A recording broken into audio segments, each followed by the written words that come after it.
This is our ultrasonic suit, which consists of ultrasonic sensors on both arms and vibratory discs. And this is our heart of the suit, which has the Arduino module and the GSM module, also a voice recognition shield.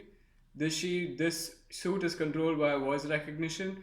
When you say play, the suit is activated and the ultrasonic sensors detect obstacles around you. And when you say stop, the suit is deactivated. And when you say help, the emergency system sends an emergency alert message via the GSM module when a person is in danger. And now we present our ultrasonic vision glasses, which makes use of computer vision to detect a person in front of you.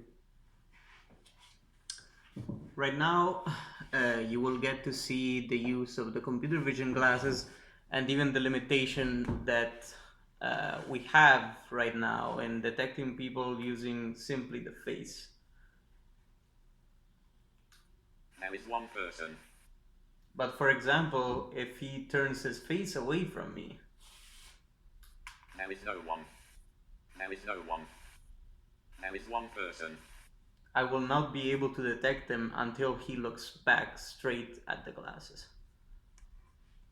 These two products combined will make a perfect suit for a blind person, which is going to help him in his daily life. Thank you.